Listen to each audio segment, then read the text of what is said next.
sehingga kita dimudahkan oleh Allah Subhanahu wa taala untuk dapat menghadiri panggilan Allah, mendatangi panggilan Allah, melaksanakan salat maghrib secara berjamaah.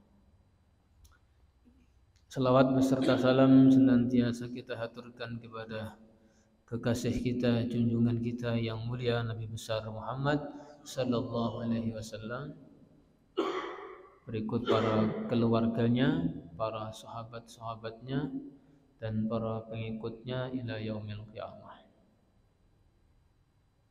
Bersyukur juga kepada Allah kita masih diberi kesempatan, diberi umur. Allah Subhanahu wa taala telah memberitahu kepada kita. Jadi orang-orang yang sudah meninggal dunia itu mereka meminta, mereka sangat bahagia sekali jika mereka itu bisa diizinkan hidup kembali ke dunia. Rabbana absarna wa sami'na farji'na na'mal salihan inna muqinun. Begitu orang meninggal dunia, berangkat ke kubur, mereka begitu perkataannya. Kami telah melihat, kami telah mendengar, maka kembalikanlah kami ke dunia. Jadi orang-orang yang sekarang di alam kubur itu, mereka itu gembiranya kalau mereka bisa hidup kembali. Itu gembiranya. Kalau Anda percaya, nanti sampean datang ke kuburan, sampean tanya sama mereka, wahai ahli kubur, apa yang kalian sukai? Ini kalau dia bisa menjawab, sampean bisa mendengarkan. Yang kami suka adalah jika kami diizinkan oleh Allah untuk bisa hidup kembali. Itu jelas ayatnya. Kami telah melihat, kami telah mendengar. Farji'na, kembalikanlah kami ke dunia, hidup lagi. Tetapi kalau mereka minta dihidupkan itu bukan mau memperbanyak jumlah toko, memperluas sawah ladang, bukan. Na'mal sholihah. Mereka itu kepingin hidup kembali, bukan meneruskan perusahaannya, bukan meneruskan daripada usaha duniawinya. Mereka itu kepingin kembali ke dunia, mau na'mal sholihah, mau beramal soleh. Maka kita sekarang masih hidup, belum mati. Hidupnya ini, hidup ini adalah perkara yang sangat-sangat diinginkan oleh orang yang sudah mati.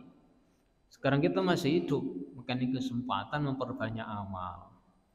Kalau kita masih hidup, tidak memperbanyak amal soleh, namanya tertipu dengan kehidupan.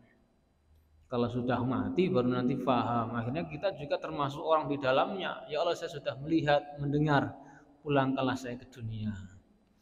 Jadi kalau orang itu di dunia sudah siang malam amal, capek untuk mentaati perintah Allah, ketika meninggal dunia lebaran, mendapatkan nikmat Allah, ridhonya Allah, marem karena di dunianya sudah mujahadah untuk amal.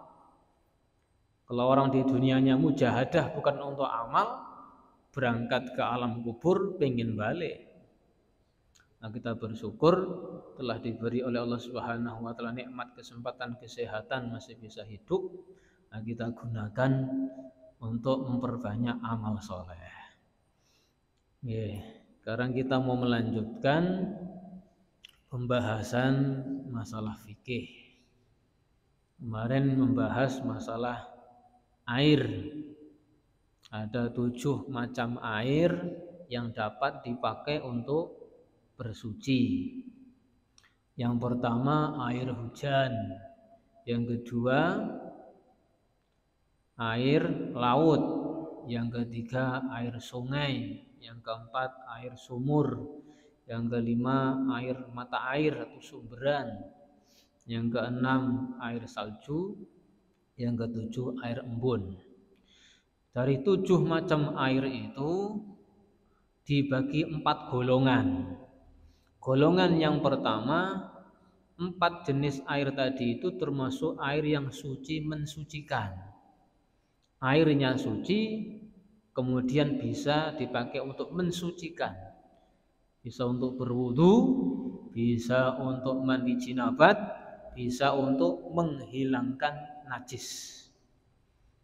Kemudian yang kedua, air yang suci dan juga bisa mensucikan cuman makruh digunakan, yaitu air yang dipanaskan dengan terik matahari di dalam wadah yang terbuat daripada besi di daerah yang panas.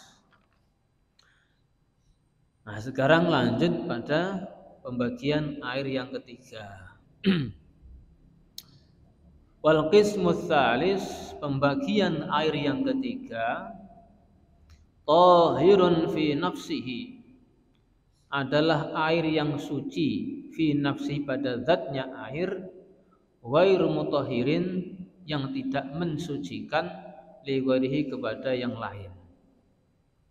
Wa huwa, air tersebut, al-ma'ul musta'mal, adalah air musta'mal, air yang sudah digunakan fi raf'i hadatsin, di dalam menghilangkan hadas, au izalati najisin, atau menghilangkan najis. Illam yataghayyar, selagi airnya itu tidak berubah. Jadi air yang ketiga, jadi 7 macam air tadi itu dibagi lagi. Sekarang bagian nomor 3, airnya itu suci tapi tidak mensucikan.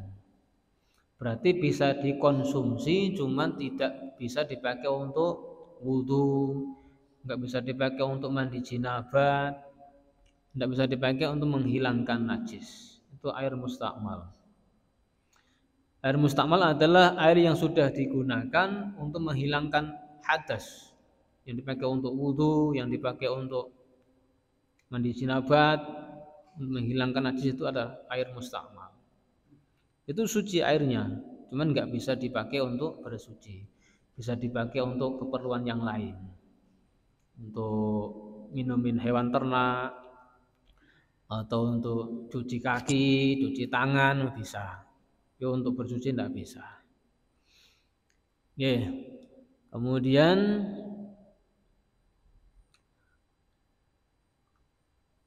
air mustakmal ini, kalau di dalam bab wudu, air mustakmal itu hanya terjadi pada basuhan-basuhan yang wajib, itu pun basuhan yang pertama.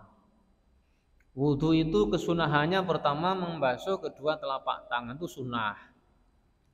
Jadi sebelumnya bersiwakan, kemudian mencuci kedua telapak tangan dengan baca bismillah, itu sunnah.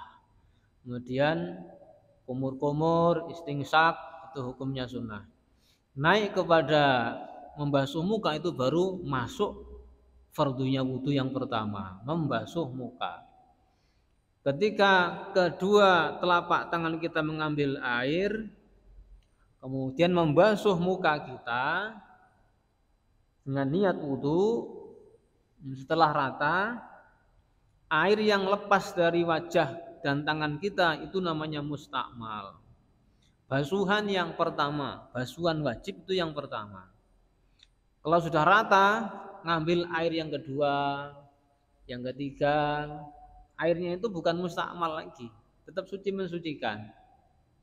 Jadi basuhan yang kedua ketiga itu enggak dianggap mustakmal. Kita yang kedua kita tadai pakai ember supaya enggak mubadir, mungkin lagi jarang air. Basuhan kedua ketiga kita ambil pakai ember, dipakai lagi, masih bisa untuk usap kepala. Jadi basuhan yang sunnah, yang kedua ketiga basuhan sunnah, itu tidak menjadikan airnya mustakmal. Kemudian membasuh tangan. Jadi tangan itu kesunahannya dari ujung-ujung jari dulu basuhnya, bukan dari sini. Kita sering lihat orang wudu itu dari sini dulu, gerojok. Tapi dari sini kesunah, dari ujung-ujung jari. Kalau basuh muka kesunahannya dari atas, urut-urutannya, kesunahannya, walaupun boleh dari bawah dulu. Tapi kan nggak dapat kesunahan. Dari atas dulu baru ke bawah. Kalau tangan dari ujung-ujung jari. Bukan dari sini enggak. Ketika basuh tangan itu pun basuhan yang pertama yang dianggap mustakmal. Yang kedua basuhan sunnah. Itu enggak dianggap mustakmal airnya, masih suci mensucikan. Tangan kanan kiri sama. Kemudian basuh kaki, kalau kepala kan cuma diusapkan tok selesai. Basuh kaki juga sama, basuhan yang pertama itu yang lepas dari kaki itulah airnya mustakmal. Basuhan kedua ketiga enggak lagi. Itu yang dalam bab wudu. Kalau dalam bab mandi, ya air yang dipakai untuk mandi itu, mandi jinabat, basuhan yang pertama itu juga mustakmal. Setelah air rata seluruh tubuh, pakai sabun segala macam atau enggak pakai sabun lah, mungkin sudah rata semuanya, ngambil air lagi untuk mandi lagi, mandi yang kedua itu bukan mustakmal airnya. Karena sudah beres, wajib sudah beres, sudah rata airnya. Kalau untuk menghilangkan najis, jadi misalkan ada kotoran ayam di teras rumah kita ambil zatnya najis, diambil dibersihkan, kita siram pakai air. Nah, air yang bekas yang dipakai nyiram bekas najis tadi itu namanya mustakmal. Tapi dengan catatan sudah diambil zatnya najis tadi. Kalau masih ada zatnya najis itu disiramkan, dinambah lebar. Tadinya cuma segini, disiram jadi banyak. Maka termasuk marbot masjid itu harus memperhatikan urusan ini. Kalau mau ngepel, disapu bersih dulu. Jangan ada nanti kotoran-kotoran burung, kotoran tikus, kotoran cicak di situ kita pel. Nah, tapi tambah rata najisnya. Nah, sebelum dipel, diambil dulu zat-zat najis itu diambil semua, baru dipel. Nanti airnya itu namanya mustakmal. Air yang dipakai untuk ngepel lantai yang bekas-bekas kotoran-kotoran itu. Itu tiga jenis air mustakmal. Itu air yang dipakai untuk wudu, untuk mandi jinabat, dan untuk menghilangkan najis. Kalau untuk wudu itu basuhan yang pertama, basuhan yang wajib. Ya, enggak yang ada pertanyaan silahkan.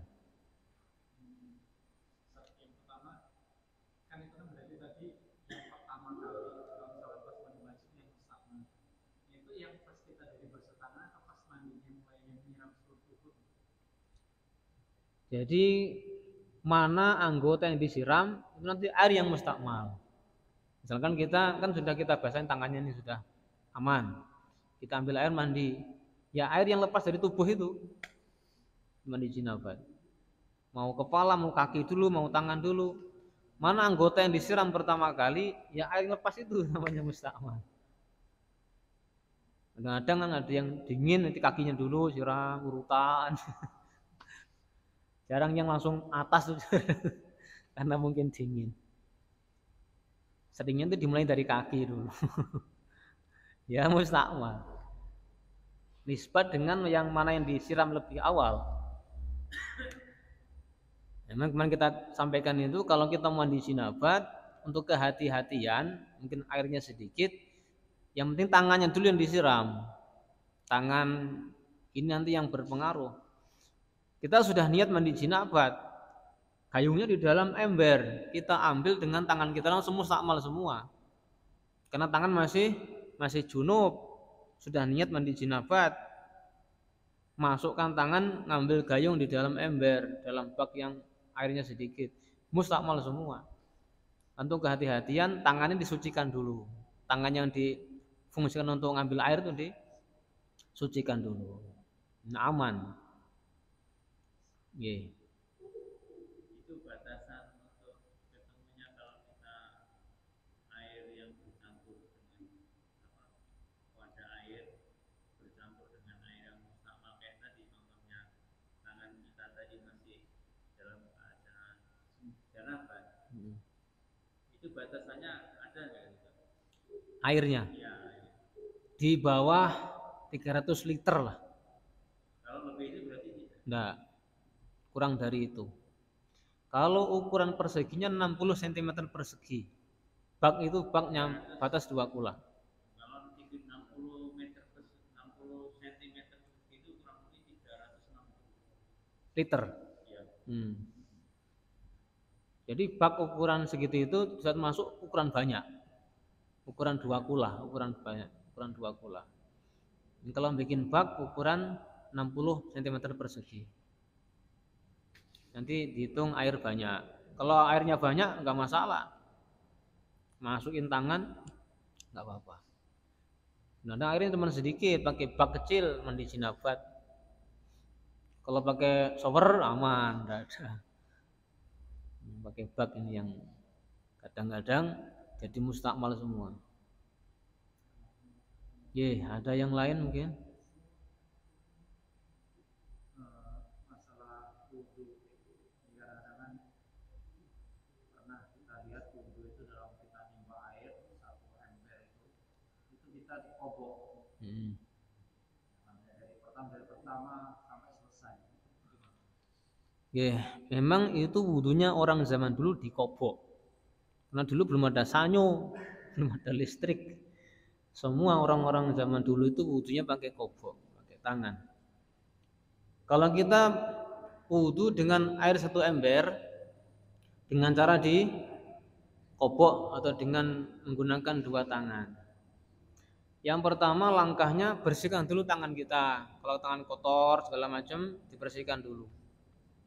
Setelah itu wudhu seperti biasa, kumur-kumur, istingsak, ngambil untuk basuh muka 3 kali, niat wudhu. Di sini yang dipermasalahkan adalah ketika basuh tangan. Ketika mau basuh tangan, ini tangan diniatkan sebagai ightiraf, atau ini tangan kita jadikan sebagai gayungnya untuk ngambil air. Kalau enggak diniatkan begitu masuk langsung mustakmal semua air yang dalam ember itu. Jadi sebelum membasuh tangan, diniatkan dalam hati, ini tangan saya jadikan sebagai gayungnya, sebagai ciduknya. Begitu masuk, ngambil air, aman. Itu toh. Diniatkan dalam hati, ini tangan ketika membasuh tangan sudah basuh muka, selesai 3 kali. Nah, mau basuh tangan, diniatkan tangan sebagai gayungnya untuk ngambil air. Kalau enggak diniatkan begitu langsung jadi mustakmal semua airnya. Pendapat yang kuat begitu. Nanti pas ngusap kepala enggak, kaki enggak. Pas tangan tok aja itu. Nah, kemudian masalah cipratan-cipratan. Basuh muka, airnya nyiprat ke ember-ember itu, enggak masalah. Jadi air mustakmal itu kalau dia nyiprat ke air yang mutlak, kalau memang nggak ada perubahan sifat air nggak ada masalah, nggak berubah warna, rasa, bau, nggak ada perubahan, tetap suci mensucikan. Jadi aman insyaallah. Paham nggih? Ten mulai?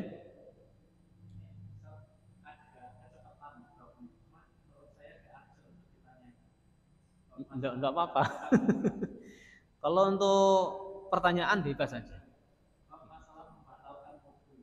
Ya. Pas saya kecil kan memang kita ngajinya siap-siap pas mulai kuliah itu tercampur sama Muhammadiyah karena di sana lumayan lama Pas pulang ke sini saya masih terbiasa wudhu itu pikiran saya itu masih menyangkut istri itu masih tidak apa-apa. Tadi kan karena saya belajar lagi masuk Syafi'i, akhirnya memang itu ketika bersenang dengan istri karena dia itu dapatnya memang marah, jadinya batal kan wudhu. Sedangkan kadang-kadang pas saya lagi mau sholat atau pas lagi wudhu itu nyenggol gitu dan saya bilang lagi mama dia, nggak batal ya bagus. Itu yang jadi problem karena kayak apa ya, kayak masih belum paten lah. Istri itu bukan mahram. Mahram itu malah haram dinikah. Istri itu adalah halilah, perempuan yang halal untuk kita gauli.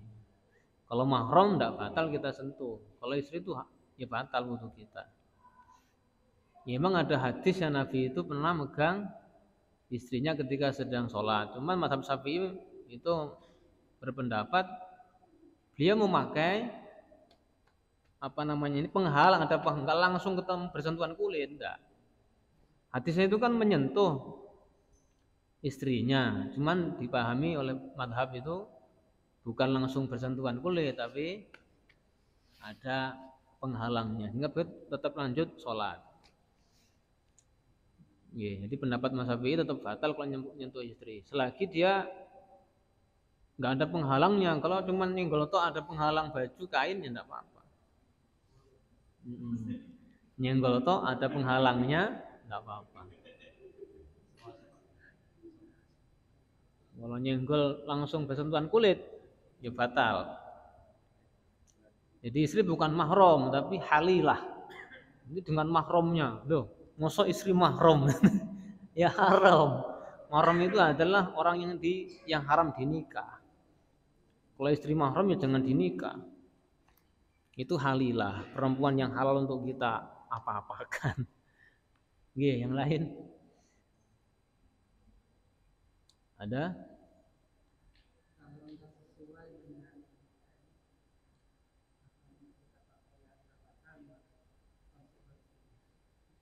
Jadi di dalam bermadhab itu kita boleh pindah madhab kalau darurat. Darurat itu sifatnya susah dihindari. Kayak di Mekah begini kan lagi musim haji itu. Perempuan laki kan bareng. Kalau nanti senggolan batal, ya repot. Kalau sudah ke Mekah pada saat ini langsung pindah madhab Maliki. Bersentuhan kulit tidak batal. Yang dengan orang lain, dengan ajnabiyah. Pindah madhab karena darurat. Kalau kita bentar-bentar batal, repot. Itu keluarnya aja bisa berjam-jam itu kalau untuk wudhunya aja itu. Darurat sifatnya. Kalau di rumahnya enggak darurat, dengan istri enggak darurat. Batal wudhunya.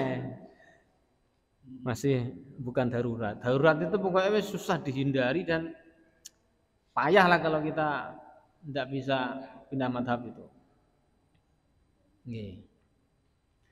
Karena madhab Maliki itu di situ itu batalnya kalau jima. Kalau ngumpul istri baru batal. Kalau nyentuh enggak batal. Jadi madhab itu berpendapat melihat kondisi umat di situ itu. Sehingga kadang-kadang enggak sama sana dengan sini.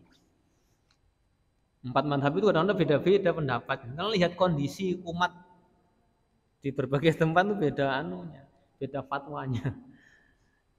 Jangan disamakan. Salah ngoten nggih. Kalau darurat apa-apa.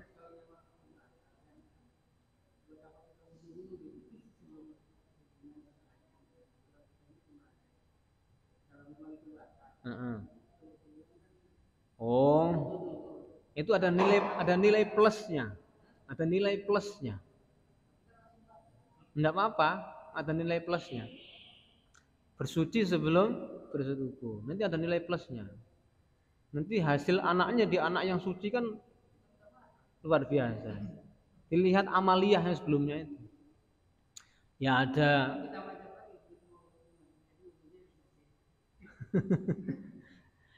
Urusan batal urusan nomor 2, penting kita melaksanakan sunahnya dulu. Nanti mesti ada hikmah tersendiri di dalamnya. Ada hikmahnya. Misalkan kalau berhubungan tanpa wudu dulu nanti hasil anaknya nakal-nakal. Itu kan masuk hasil hubungan yang tanpa adab misalkan. Sebelum kita hubungan kita ada adab dulu, wudu dulu, bismillah dulu, doa dulu. Hasilnya wah anak yang soleh-solehan itu tetap beda hasilnya. Lain. Kata kawan-kawan kita di balik sunnah ada kejayaan. Ada hasilnya insyaallah. Walaupun begitu wudu langsung batal lagi ya enggak masalah.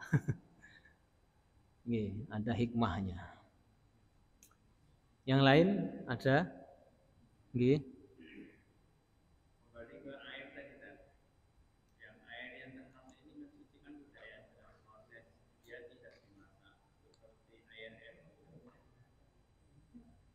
termasuk mensucikan atau tidak?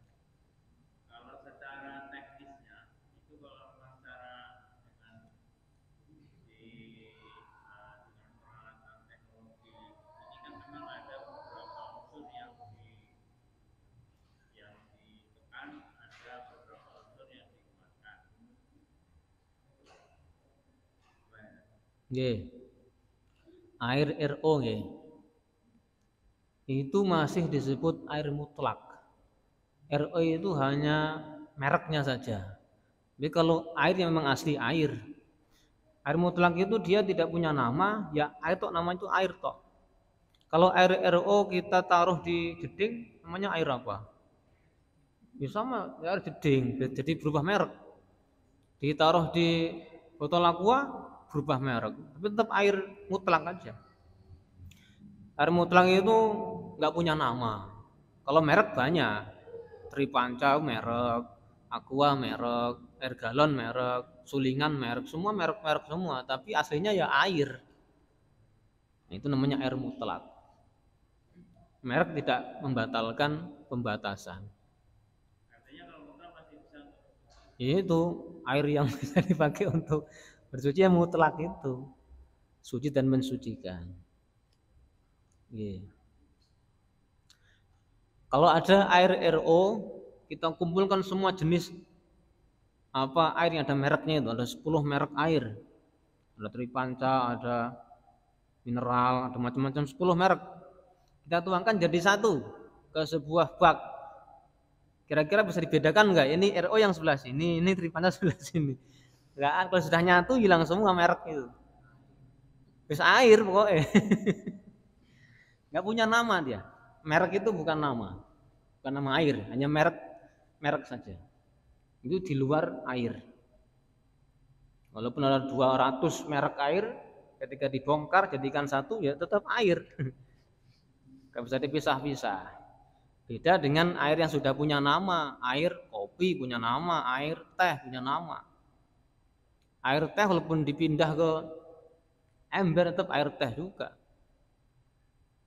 Yeah. Air mutlak. Enten malih? Nggih. Tapi dia nyangkut ke istri gitu deh. Nggih.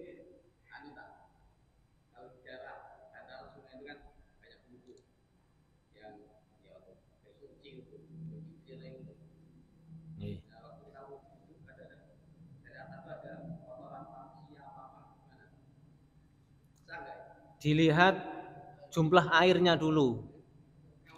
Kalau dia sungai besar, airnya banyak, enggak masalah. Loh, itu bukan dukuh, lebih banyak lagi itu. Enggak masalah. Dengan catatan tidak berubah air itu enggak berubah sifatnya. Rasanya, baunya, warnanya enggak berubah gara-gara kotoran tadi. Ya suci mensucikan. Tetap jalan. Enggak masalah. Kalau air sedikit, kalinan kecil, enggak nyampe 300 liter misalkan kalau diukur. Di sana ada bangkai tikus di atas, najis semua ke bawahnya. Walaupun enggak ada perubahan bau, rasa dan warna, karena airnya sedikit. Kalau air sedikit, ada najisnya, najis semua. Kalau air banyak, walaupun ada najisnya, berarti enggak berubah, tetap suci mensucikan. Nggih.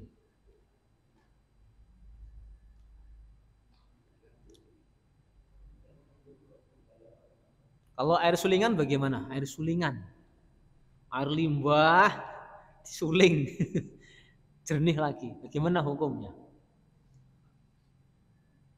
Awalnya kan di sebuah ini kedukan yang gede, tapi limbah semua, kotor, menjijikkan. Begitu disuling, jernih lagi. Nah, kalau sudah hilang kerusakan air tadi, normal lagi, suci lagi. Ya. Yang tadinya itu nggak bisa dipakai karena disuling, kembali kepada jenis awal air mutlak, suci kembali. Oke. Ada lagi masih ada waktu?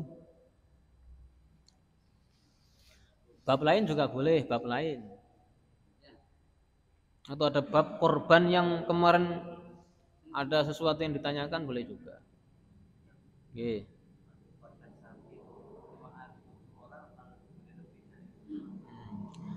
Korban sapi itu boleh, bukan sebuah keharusan. Satu orang pun bisa juga. Boleh dipakai untuk 7 nama, 7 orang. 7 batasnya 7. Madhab 7. Ye. Boleh untuk 7 orang. Untuk 1 orang ya boleh juga. Jadi bisa mewakili untuk 7 orang, sapi 1. Nggak boleh lebih. Sekarang pertanyaan. Ada di dalam hadis riwayat Tirmidzi 1 kambing itu boleh untuk 1 keluarga. Bagaimana anunya, pemahamannya itu? 1 kambing bisa dipakai untuk 1 keluarga. Itu hadis riwayat Tirmidzi. Kemarin tuh disampaikan di sebagian masjid khutbah Jumat itu begitu hadisnya. 1 kambing bisa dipakai untuk 1 keluarga. Enggak dijelaskan gimana maksudnya. Sehingga sebagian masyarakat itu tanya, berarti 1 kambing bisa untuk 1 keluarga. Ada 10 nama untuk 10 nama berarti itu. Bagaimana? Jadi ada hadis yang mafhumnya 1 kambing bisa dipakai untuk kurban 1 keluarga. Itu pahalanya bisa dibagi-bagi kepada 1 keluarga. Kalau pas untuk korban ya 1 nama. Nama fulan bin fulan untuk 1 nama. Nanti pahalanya dibagi pada keluarga dia, 10 orang, 7 orang. Yang kedua, mafhumnya hadis itu 1 kambing sudah mencukupi untuk mewakili kesunahan dalam keluarga itu. Gugur kesunahan bagi keluarga itu. Sudah ada 1 yang korban. Ada 10 orang dalam rumah dia itu. 1 kambing dikorbankan. Itu sudah mewakili untuk keluarga yang lain. Karena hukumnya sunnah kifayah. Jadi korban dalam fikih hukumnya sunnah kifayah. 1 sudah korban, yang lain sudah gugur. Itu maknanya. Bukan 1 kambing untuk 10 nama keluarga. Tidak begitu. Tapi ketika korban ya 1 orang namanya. Ini untuk fulan bin fulan. Tapi pahalanya untuk 1 keluarga. Oke. Tapi untuk sapi 7 orang. 7 nama bisa. Oke, yang lain. Mana dulu? Oke, ini dulu.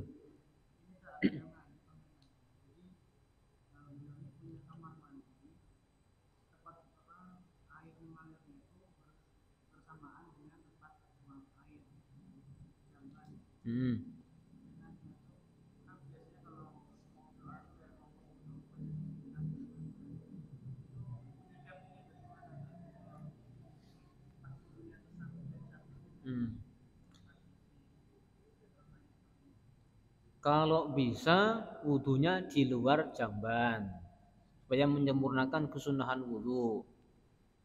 Banyak fadilah di dalamnya. Kalau memang keterbatasan tempat nggak bisa dipakai yang di luar, ya di situ cuman nggak dilafadzkan. Dalam hati ada doanya itu. Dalam hati. Nanti pas doa selesai wudu ya keluar, hadap kiblat doa. Tapi untuk doa-doa ketika basuh tangan, kumur-kumur doanya masing-masing. Udah hati aja. Dari hati. Kalau dilafadzkan ya jadi haram di dalam WC nggih. Nggih, enten.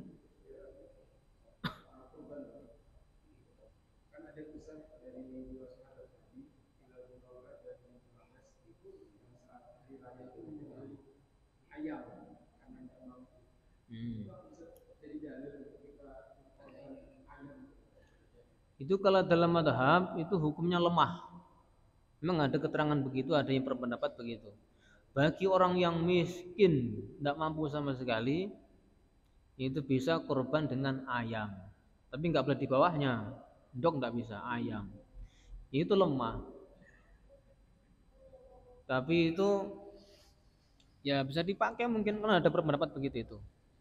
Untuk orang-orang kalangan miskin fakir aja. Pendapat dalam madhab, bukan hadisnya, pendapat dalam madhab itu lemah. Ya mungkin itu saking pentingnya kurban sehingga ada yang berpendapat bagi orang yang nggak mampu sama sekali boleh nyembelih ayam untuk latihan. Kalau mazhab yang kuat ya nggak bisa. Kalau nggak mampu ya sudah, nggak mampu. Kayak haji kalau nggak mampu ya nggak usah. Makanya haji itu kan bagi yang mampu. Kalau nggak mampu ya penting niat. Sampai mati belum bisa haji nggak apa-apa, orang itu nggak mampu. Jangan dipaksakan. Itu lemah dalam madhab. Kalau kita kepada orang fakir miskin kita ziarah silaturahmi ya boleh kita sampaikan. Kalau jenengan memang tidak mampu korban kambing, ya tidak apa-apa tahun depan korban ayam jago. Ada yang berpendapat begitu itu. Tapi untuk orang-orang khusus, sekarang kayaknya jarang orang miskin yang begitu itu. Mampu rata-rata. Kan kemampuan di situ itu kan dia bisa mampu beli kambing, kemudian bisa menafkahi keluarganya sampai 3 hari sampai hari tasyrik itu. Kalau kambingnya harga 3 juta, untuk nafkah keluarga 3 hari berapa kira-kira? 1 juta cukup ya, 1 juta. 3 hari 1 juta cukup. Sisa. Berarti ada uang 4 juta sudah mampu itu sekarang. Kambing 3 juta, 1 juta untuk nafkah 3 hari. Ya mampu aslinya, banyak orang mampu sekarang. Tapi nggak mau masalahnya itu, bukan nggak mampu, nggak mau.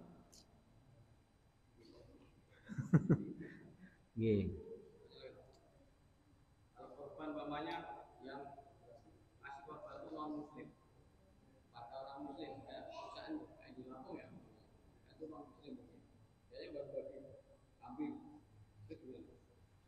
Ya itu jatuhnya sedekah biasa. Bukan korban. Korban itu syarat korban itu orang Islam balik rasyid mampu. Islam balik rasyid mampu. Itu syaratnya orang korban. Itu sedekah biasa. Sedekah bukan korban. Nanti baginya ya disamakan dengan yang lain nggak apa-apa. Tapi jatuhnya itu hukum jatuhnya dia sedekah. Nisbat dengan orang itu. Yang nyembelih kan kita. Halal. Sedekah biasa. Kalau dibalik kita yang korban kasihkan ke dia. Tidak boleh. Hewan korban tidak dibolehkan dikasihkan kepada orang di luar Islam. Untuk orang Islam saja. Tapi kalau misalkan di satu rusun itu atau satu rusun itu ya rusun ada 2 orang gitu. Kalau dikasih gimana? Cara ngasihnya disiasati. Bukan dikasihkan dari panitia. Panitia bagi sekian kresek. Nanti kasihkan ke sampean 5 kresek. Ini sampean yang 2 kasihkan orang itu. Jadi bukan dari sini tapi dari sampean. Sedekah sampean ke mereka. Bukan dari panitia. Panitia bagi kepada orang Islam semua. Yang miskin, yang fakir, yang kaya semua dapat. Di kampung itu semua dapat orang Islamnya. Kalau selain Islam mau dikasih, caranya panitia ngasih ke sampean 5 bungkus, yang 2 sampean kasih ke dia. Ini sedekah saya gitu. Sedekah dari sampean bukan dari sini. Itu jadi pemberian dari panitia itu harus akad. Harus akad ke orang Islam semua. Nah, setelah diterima sama sampean sedekah, amal kepada mereka. Namanya berbuat baik kepada tetangga. Itu baru boleh. Jadi dikasih daging punya sampean bukan dari korban sini. Dari sini panitia ke warga orang-orang Islam. Jadi kalau nggak akad, kalau Panitia hukumnya nggak boleh. Jadi kalau mau dikasih kan begitu caranya. Kasih ke siapa gitu, nih 5 orang tak kasih sampean. Ini sampean baru ngasih ke dia. Tapi akadnya sampean yang ngasih bukan sini. Yang punya sampean jatah sampean dikasih ke mereka. Sedekah. Sosial. Tapi untuk Islam sendiri enggak ada begitu peraturannya. Ada peraturannya. Nggih. Termele?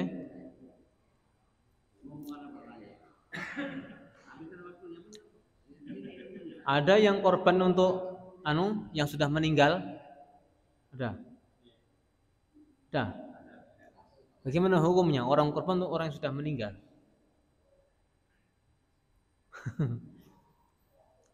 Jadi di dalam madhab, kalau kita korban kambing untuk orang yang sudah meninggal, disyaratkan sebelum meninggal itu sudah wasiat.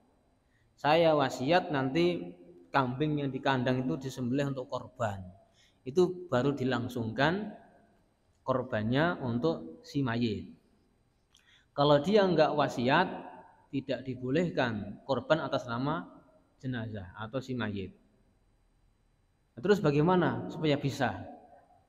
Jadi nggak boleh langsung. Ini saya beli kambing, ini korbannya mbah saya yang sudah mati.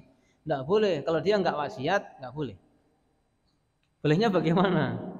Ini kambing punya saya korbankan atas nama saya, pahalanya tak kasihkan ke dia yang sudah mati. Jadi si mayit itu dibagi ini pahalanya saja. Kalau untuk korbannya atas nama saya yang masih hidup. Jadi nggak boleh langsung ini korbannya si mayit, mbah saya, bapak saya, nggak boleh karena dia sudah mati. Kalau dia nggak wasiat, nggak boleh dilangsungkan.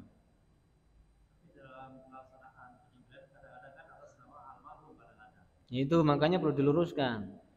Ini korban saya, pahalanya untuk kakek saya, Fulan bin Fulan gitu. Jadi nggak langsung. Nah terus niatnya itu dikalamkan atau enggak? Dalam hati aja. Cuma atas nama juga. Niatnya ya. Kemudian dagingnya tidak boleh dia ikut makan. Kasihkan semua orang fakir miskin. Itu sama halnya dengan korban nazar akhirnya. Kalau orang korban, ini kambing saya, pahalanya untuk ya si jenazah kakek saya. Itu hukumnya boleh. Cuman yang korban tidak boleh ikut makan. Sama dengan korban nazar. Akhirnya begitu. Jadi agak rumit memang. Repot.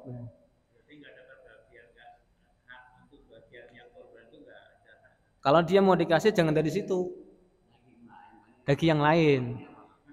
Maka panitia ini harus jeli, panitia ini korban ini bagaimana akotnya? Nadar, berarti kalau nadar disendirikan. Ini ada orang korban nadar, nanti jangan dikasih orang ini, haram dikasih. Ini panitia harus jeli, ini korbannya piye gini ate iki? Anu untuk kakek saya yang sudah meninggal. Nanti dia nggak dikasih dari situ, kasih dari yang lain. Kalau dikasih dari situ jadi haram. Agak rumit. Ada lagi yang lain?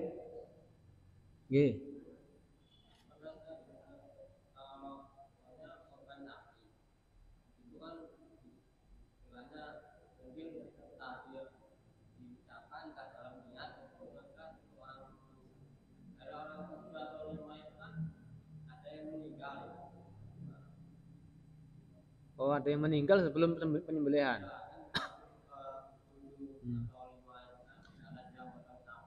Berarti dia termasuk yang kayak wasiat tadi, dia sudah siap korban, cuman mati duluan.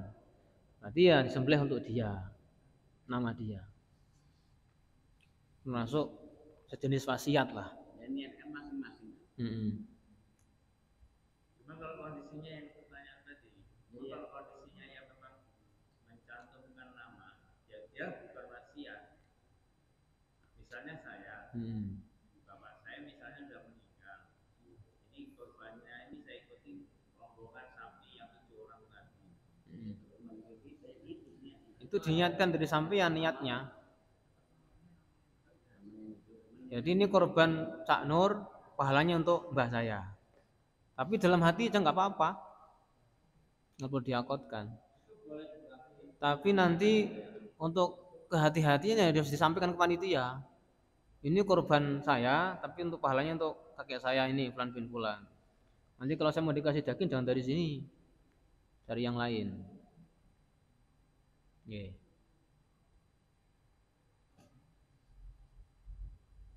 Ada yang lain? Kan waktu itu belum haji, cuman kan waktu tunggunya itu kemungkinan kalau kain saya ya maksudnya itu kayaknya nggak akan dapat lah. Kalau hitungan manusia lah, secara hitungan manusia itu nggak akan dapat. Nah kalau misalkan ternyata ya apa mereka kan sudah daftar, sudah selesai lah urusan administrasi, tapi pada belum sudah berangkat meninggal. Nah itu kan apakah harus masih dibadalkan lagi atau gimana? Jadi badalkan. Jadi ahli waris nanti yang haji ke sana, kita yang mengerjakan ibadah rukun-rukun haji, pahalanya untuk yang sudah meninggal. Enggak mesti lah. Enggak mesti. Apa ada persyaratan begitu? Haji dulu baru bisa badal.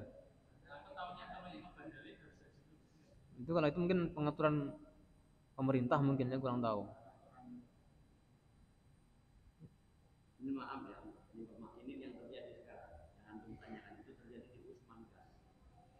Ya kan, waktunya ibu berangkat enggak. Maka pemerintah mengambil alih. Jadi ahli warisnya Usman yang berangkat. Anaknya yang berangkat atas nama itu tapi dia berangkat administrasi. Tapi anaknya itu dia Belum haji, belum. Ngasih orang. Iya, yang berangkat pribadi yang berangkat. Kalau ibunya tetap belum dibadalkan. Jadi dibadalkan anak itu badal atau udah diri sendiri, ibunya tetap belum dibadalkan. Oh, ganti. Ya kalau mau dibadalkan lagi ya lain urusan. Berarti ganti nama langsung ya? Ganti nama. Berarti nanti kalau dari segi pemerintah kan ganti nama. Tapi untuk urusan agama ya bisa diniatkan. Ini untuk badal ibu saya enggak, Pak. Untuk kebaktian. Dan nanti tetap begitu hukumnya ya. Jadi dipindah nama ke anaknya, ke ahli warisnya. Nanti ketika nyampe sana kita niatkan untuk badal aja, untuk orang tua. Ini kan orang tua yang niat. Nggih. Badal aja. Nanti anaknya daftar lagi. Mampu kok. Cukup nggih sementara nggih? Yang ada pertanyaan ditangguhkan. Subhanallah bihamdihi subhanakallah.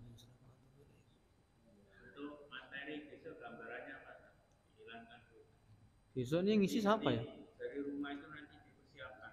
Enggak, saya yang jawab. Untuk saja ini tetap program jawabkan itu kedua. Ya ini kan salahnya Pak Nur Karim. Nah, informasi ini hari ini bandarakan ini. Besok saya lagi berarti ya? Besok saya lagi besok. Besok enggak, besok Pak Nur Karim. Oh gitu. Oh, laporan. Ini masih kemana? Ini masih bab toharoh. Kalau untuk pertanyaan bebas bab apa saja. Ini kalau ketemu jawabannya dijawab, kalau enggak dimusyawarahkan. Untuk ngaji kitabnya diurutkan dari awal. Kalau untuk pertanyaan bebas. Assalamualaikum warahmatullahi wabarakatuh.